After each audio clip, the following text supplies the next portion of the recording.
Oui. Oui, On réfléchit pas. Non. Non, bah écoutez, c'est une opportunité particulièrement intéressante. J'étais à un âge et à un moment de ma carrière où de toute façon j'avais envie de changer, de faire autre chose. J'avais plus de 20 ans dans des banques, sur des jobs finalement avec assez peu de variété, donc j'avais envie de changer, et changer dans le domaine sportif au Girondins de Bordeaux, ça se refuse pas, ça se réfléchit pas. C'est quand même un autre monde, parce que vous passez excusez-moi, de l'anonymat à un poste qui devient forcément médiatique parce qu'on est au Girondins de Bordeaux. Oui, absolument, oui, c'est bon. À beaucoup d'égards, c'est une autre vie, un changement radical. C'est vrai que je pense que le point le plus nouveau, c'est cet aspect médiatique, puisqu'évidemment, en travaillant dans une banque, on est assez anonyme, à part les postes de directeur général qui sont un tout petit peu exposés, d'ailleurs en général plutôt dans des circonstances négatives que positives, mais c'est vrai que c'est une découverte sur cet aspect-là totale. Après, pour le reste, il y a aussi beaucoup de nouveautés. Je pense que ce job de diriger un club de foot professionnel est très atypique, donc il n'y a pas de préparation idéal, il n'y a pas de profil idéal, et d'ailleurs on voit dans le renouvellement qu'il y a en ce moment sur les postes de président ou de directeurs généraux de clubs de foot, qu'il y a des profils assez variés, alors qui viennent assez souvent du monde de la presse ou de la com, parce qu'au moins sur cet aspect médiatique il y a un peu d'entraînement. Sur l'aspect gestion du club, je pense que de toute façon il n'y a pas de préparation idéale. Voilà, donc dans les atouts que je peux avoir par rapport à mon expérience, il y a le fait d'avoir travaillé dans un milieu assez international, assez réactif, avec des prises de décision rapides et assez intuitives finalement, donc on peut retrouver dans la gestion des dossiers sportifs, notamment au moment des mercatos, etc. Et donc effectivement c'est très différent, mais il y a un certain nombre de compétences qu'on peut développer dans le monde de l'entreprise, en particulier dans celui que j'ai connu sur les marchés financiers. Est-ce que vous êtes armé psychologiquement? Parce que quand tout va bien, c'est le meilleur des mondes. Ouais. Mais dès que ça va moins bien, les supporters peuvent se retourner contre vous, l'opinion peut se retourner contre vous. Est-ce que vous êtes armé, vous, mais aussi votre famille? C'est aussi ça. Armé... Bon, on se rend compte si on est armé quand ça arrive. Préparé, oui, bien sûr, parce que je me fais pas d'illusions sur le fait que, comme vous dites, il y a une partie irrationnelle, impulsive, par rapport aux résultats de l'équipe, et donc je me fais absolument aucune illusion là-dessus, et donc je suis préparé. Voilà, ma famille aussi. Bon, heureusement, je pense que globalement dans le foot français et dans le foot en général, c'est quand même assez rare que la pression négative retombe sur la famille. En tout cas, ça reste supportable. Il n'y a pas d'exemple de lynchage familial quand même dans le foot français. Donc, ce changement de vie ne pouvait passer que par les Girondins de Bordeaux? Ah oui, c'est clair, oui. Pour travailler dans un club, non, j'aurais jamais travaillé dans un autre club que les Girondins de Bordeaux. Et je pense qu'il y a aussi une conjonction de Girondins de Bordeaux, d'un actionnaire avec qui je m'entends bien, avec qui on est sur la même ligne en termes de respect des valeurs du club, d'organisation. Donc voilà, ça aurait été de toute façon les Girondins de Bordeaux, et pas avec n'importe quel actionnaire non plus.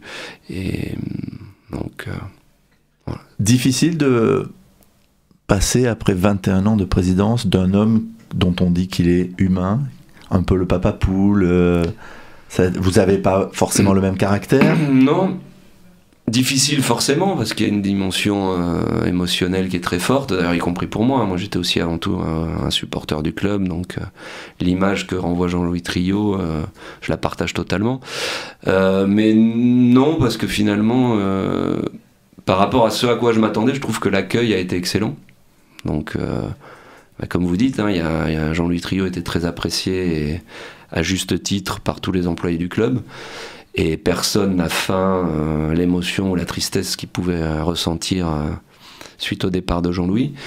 Mais ça s'accompagne d'aucune malveillance ou d'aucun sous-entendu quant à mon arrivée. Au contraire, je trouve qu'il y a beaucoup de bienveillance et d'ouverture. Donc que les gens soient tristes de voir partir Jean-Louis, ça me paraît légitime, dans la mesure où il était là depuis longtemps et où il était apprécié. C'est pas seulement être là depuis longtemps, parce que s'il n'était pas apprécié, ça aurait pu être du soulagement, mais il était très apprécié, et il l'est toujours, hein, puisqu'il n'a pas quitté le club et il n'a pas quitté la vie du club.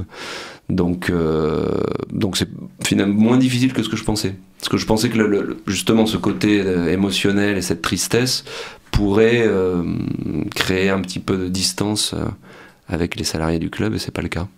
Est-ce que vous allez vous appuyer sur lui quand même s'il n'est plus président exécutif, pour avoir tout ce qu'il vous faut comme arme dans ce milieu?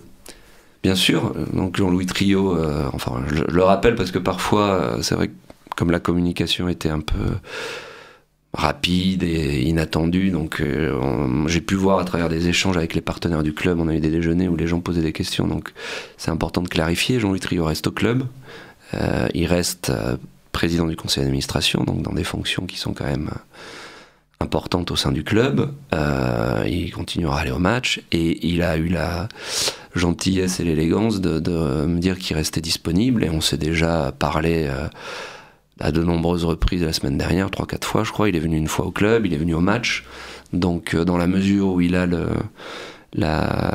encore une fois la gentillesse et l'élégance de se rendre disponible, ça serait tout à fait stupide de ma part de ne pas en profiter. Donc oui, bien sûr, on a des échanges, et c'est une chance pour moi de pouvoir compter sur lui pour lui demander conseil le cas échéant. Stéphane Martin, quand on accepte un tel poste, on a des craintes, au-delà peut-être des salariés qui se disent mais qu'est-ce qui nous arrive, qu'est-ce qu'il va nous faire, voilà.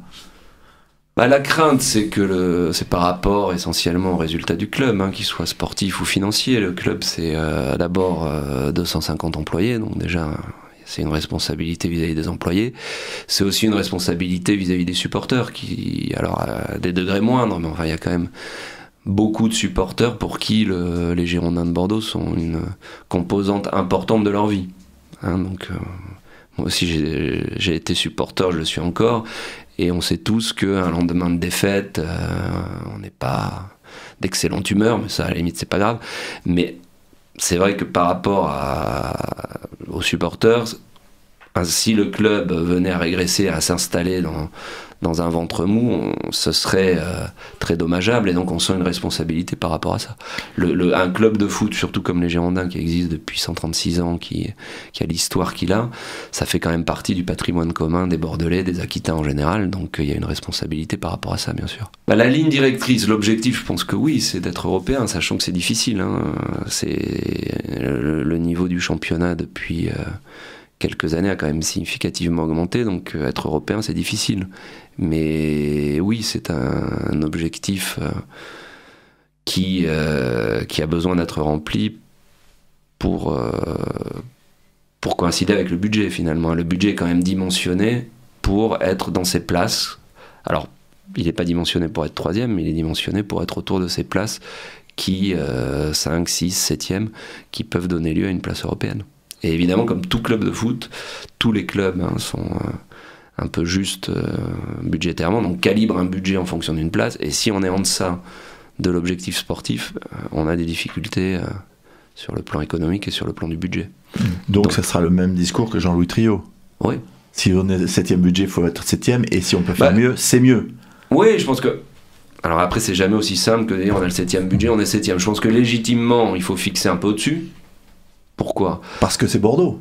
Voilà, parce que c'est Bordeaux. Je pense qu'à budget égal, et c'est pas être angélique que de dire ça, je pense qu'on a des arguments pour attirer des joueurs. Et pas du centre de formation aux professionnels. Parce que pour les jeunes du centre de formation, on a quand même un historique derrière nous d'avoir bonifié des jeunes. Pour les pros, c'est pareil. Il y a des joueurs qui sont arrivés à des moments de leur carrière où ils étaient plus jeunes au sens du centre de formation, mais c'était de jeunes joueurs à confirmer, et la plupart d'entre eux ont réussi. Donc là aussi, il y a des arguments. Il y a des arguments autour de la ville de Bordeaux, qui est quand même, on le voit, pas seulement pour les footballeurs, la ville préférée des Français, donc ça peut pas ne pas compter. Donc pour tout ça, oui, je pense qu'il faut être réaliste quant au budget, mais viser un tout petit peu plus haut.